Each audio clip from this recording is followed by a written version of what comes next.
Hi, I'm Erin from High Crafting. Thank you so much for ordering the kit. These are the supplies included in your kit. Let's go ahead and get started. First, we're going to get that floss on our bobbins. I use a Sharpie to write the number on there, and then I remove the little plastic tabs, and I open up the skein and unravel it and let it fall into a neat little pile next to me, and then I wrap that around the plastic bobbin.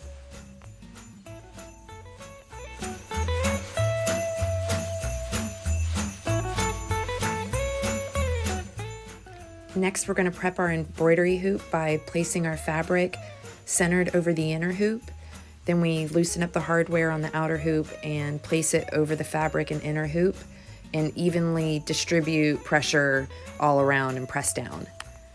Then I get that hardware snug and kind of just straighten out the gingham fabric.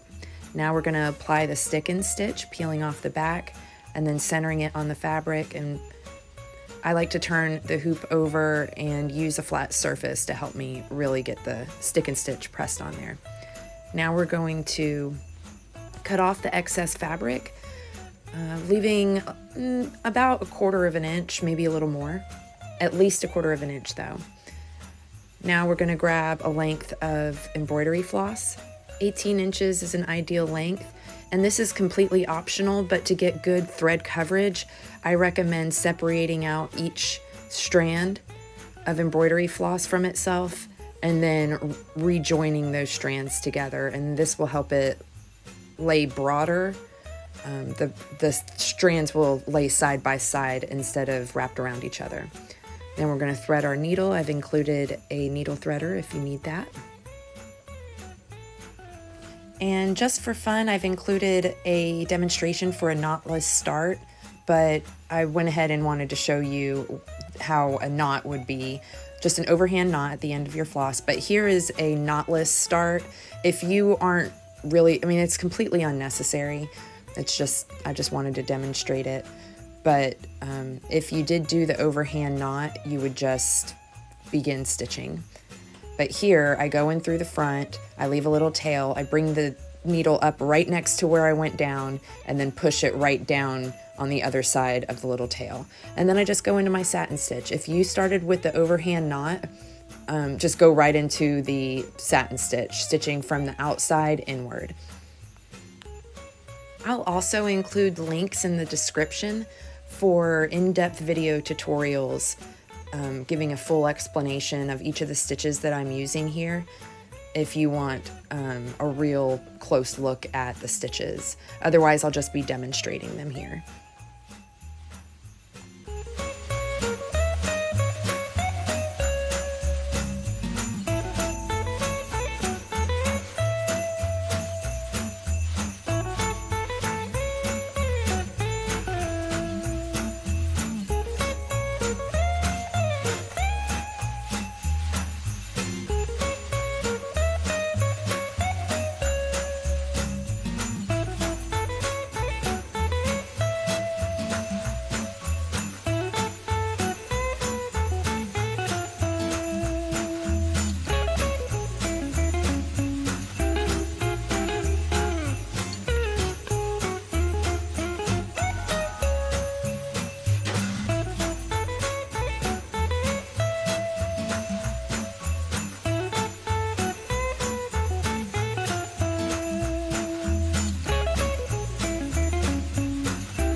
So to tie off, I usually run my needle under a few stitches on the back a few times, but because these stitches are so close to the inner hoop, it's pretty challenging.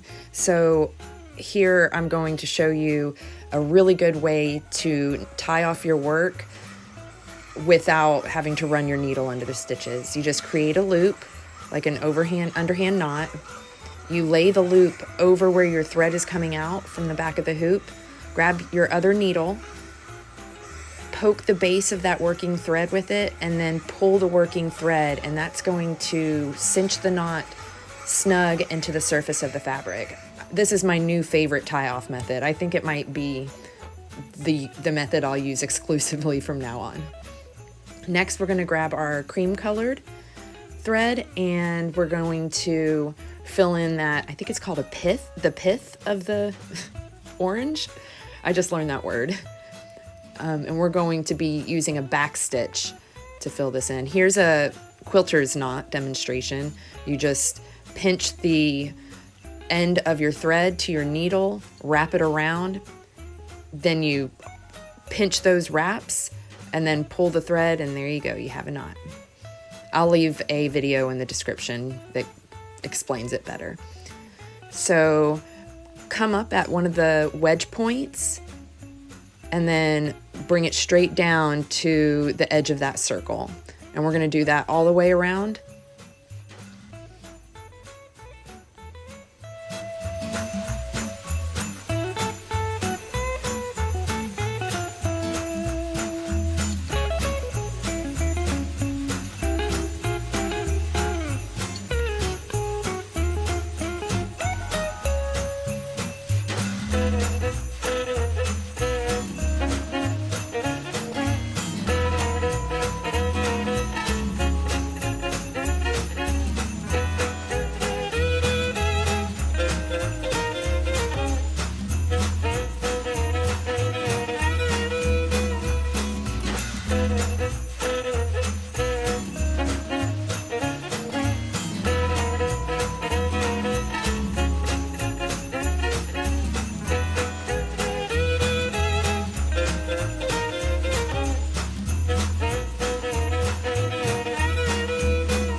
Now we're going to outline each wedge with a back stitch.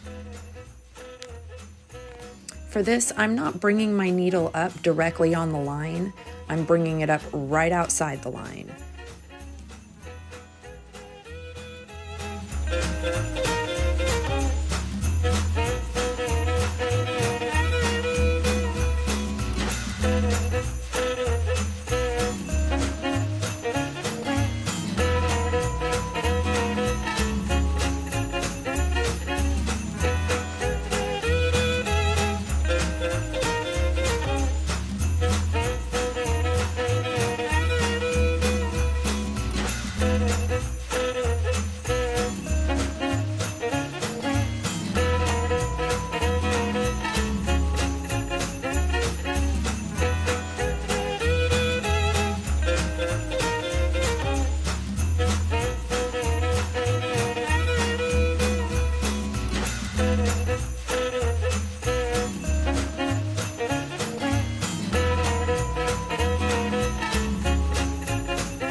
For these little diamond-shaped gaps, I'm just putting a straight stitch in there to fill it in.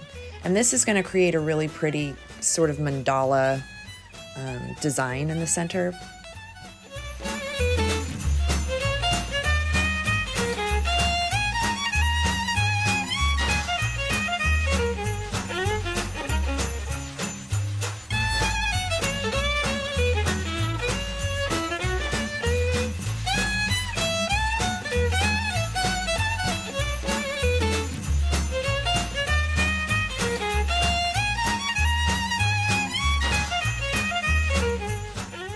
Now that the wedges are outlined, we're going to do a back stitch right along the edge of the rind.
You'll fill in the gap between the 2 rows of back stitches with another row of back stitches.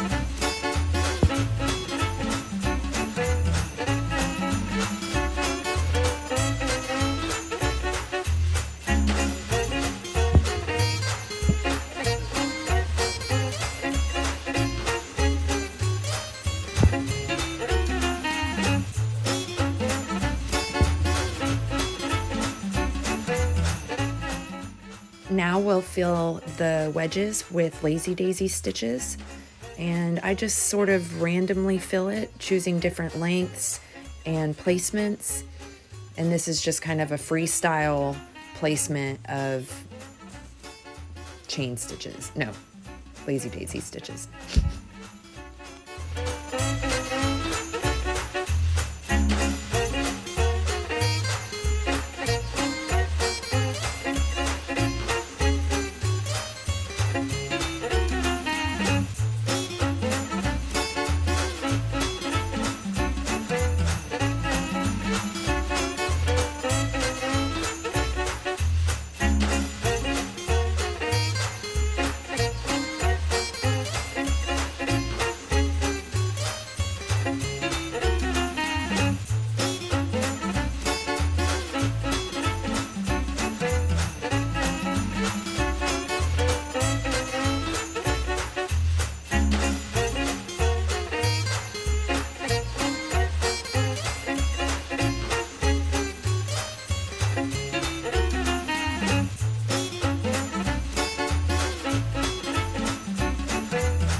rinse off the stick and stitch pattern, we're going to remove our finished embroidery from the embroidery hoop.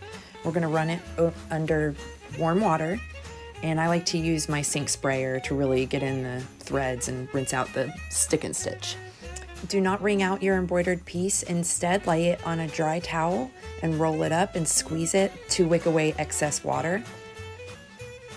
And then give it a nice little tug to tug out the wrinkles and lay it flat to dry, preferably in a well-ventilated area or in front of a fan. To back my hoop, I'm using Dritz double-sided tape. You can use glue if you don't have that, but the Dritz is available in my shop. I use the inside of the inner hoop to trace the circle and then cut it out. Then I apply the tape to the inside of the inner hoop.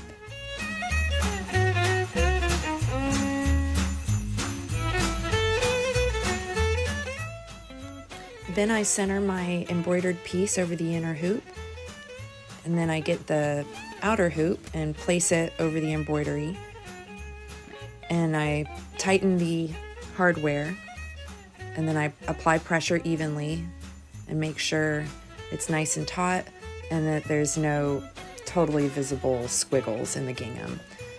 I cut away the excess fabric, leaving about 1/4 of an inch, which you should already have. I was just cleaning this up. Remove the backing of the double-sided tape, and then I carefully place the fell inside the hoop, careful not to get it caught up on the tape.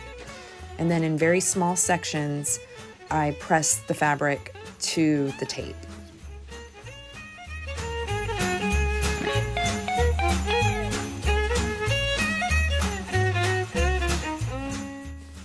And there you have it, a perfect little dried orange slice ornament. I hope you enjoyed this tutorial and making these ornaments.